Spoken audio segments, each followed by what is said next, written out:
Sir काल शिवसेनेचा वर्धापन दिन झाला. या वर्धापन दिनामध्ये उद्धव साहेब असं म्हणाले की मराठी माणसाच्या मनात जे आहे तेच आम्ही करू, म्हणजे एकत्रीकरणाच्या चर्चेला ते पुन्हा एकदा सकारात्मक प्रतिसाद देत आहेत. अशीच प्रतिक्रिया मला मुंबईमध्ये विचारली होती. त्यावेळेला मी त्याच्यावर असं म्हणालो होतो की उद्धव साहेब असे म्हणाले की महाराष्ट्राच्या मनात जे आहे ते घडे. त्याच्यावर मी असं म्हणालो की राज ठाकरे साहेबांच्या मनात नाही तेच माझ्या मनात आहे, ते तसं घडेल. बाळासाहेब हयातीत असताना सगळ्यात जास्त जर राज ठाकरे आणि उद्धव ठाकरे यांच्यासाठी सगळ्यात मोठं जर जबाबदारी कुणी असेल तर आपण घेतली होती, मात्र ती जबाबदारी आता कुठेतरी पार पडते. हा तो काळ होता. त्या काळात त्यावेळेला मी ती गोष्ट करण्याचा प्रयत्न प्रामाणिकपणे केला होता. आणि एखादी गोष्ट झाली तर त्याचं काय, राजकारणामध्ये चांगलं वाईट घडत असतं. आणि आता पुढे काय होईल मला त्याची कल्पना नाही, त्याच्यामुळे त्याविषयी भाष्य करणं मला काही उचित नाही. वेळ आणि वेळ नेहमीच येत असते ना, वेळ कधी नसते असं नाही, कुठलीच वेळ कधी वाईट नसते. आणि महाभारतात एक वाक्य आहे, समय बडा बलवान होता है. या वाक्यात बरंच काही अर्थ असतात नाही त्या विषयावर ते सकारात्मक बोलतात.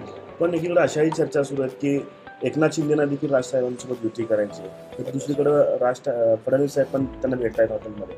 काय नेमकं सुरू आहे मनसेच्या मनात? नाही, हेच मी राज ठाकरे साहेबांना विचारतो की तुमच्या मनात नेमकं काय चाललंय, पण मला अजून उत्तर सापडत नाही.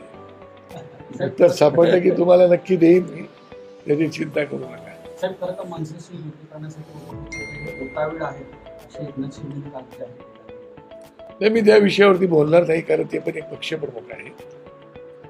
उद्धव ठाकरे पक्षप्रमुख आहेत आणि राज ठाकरे हे सुद्धा पक्षप्रमुख आहेत. आणि त्याच्यामुळे ते पक्षप्रमुखाचा विषय असल्यामुळे ते केवळ ठाकरे नाही, ते दोन पक्षाचे दोन प्रमुख आहेत. त्यामुळे त्याच्यावरती बोलणं उचित. साहेब, राज्य पातळीवर तर चर्चा सुरूच आहे, मात्र स्थानिक पातळीवर सुद्धा आता आपल्याच बाजूला जर बघितलं तर शिवसेनेचे पदाधिकारी सुद्धा दिसून येत आहेत.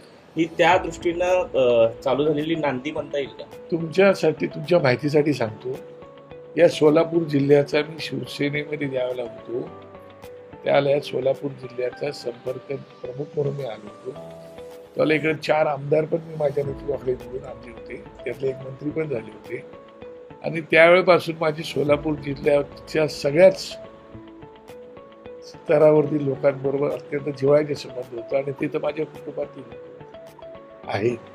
आणि त्यामुळे त्यांना बाळा नांदगावर आल्यानंतर ते नेहमीच येतात, मला भेटतात. किंवा मुंबईला आल्यानंतरही मला भेटतात. सगळ्या महाराष्ट्रातून येतात. पण सोलापूरमध्ये एक विशेष माझं प्रेम पूर्वीपासून होतं आणि आजही आहे, कायम राहणार आहे. त्यामुळे ही सगळी मंडळी येऊन भेटत असतात. आमच्या प्रताप पण या ठिकाणी आले, देश आले. ती सगळी मंडळी त्यावेळेला प्रतापने आता मला आठवण करून दिली की साहेब, तुम्ही मला त्यावेळेला शिवसेनेचा महाराष्ट्रातला एकमेव सभापती शिक्षण मंडळाचा तुम्हीच मला केला होता, तुम्ही साहेबांना सांगून केला होता. त्या काही जुन्या आठवणी असतात, त्याच्यामुळे ते आले होते, ते भेटायला येतात, ते प्रेमाने येतात. मराठी माणसं एकत्र येऊ नये म्हणून मालक आणि मालकाची नोकर प्रयत्न करतात उद्धव साहेब म्हणतात. आपल्याला वाटतं असं की मराठी मी माणसं म्हणालो की ते पक्षप्रमुख आहेत, त्यांना काय बोलायचं ते बोलते, आम्ही नाही काय. आपल्याला मी त्या विषयावर नवीन घडामोडी पाहण्यासाठी आजच आम्ही मुंबईकर 24 तासला लाईक करा, सबस्क्राईब करा आणि अपडेट रहा.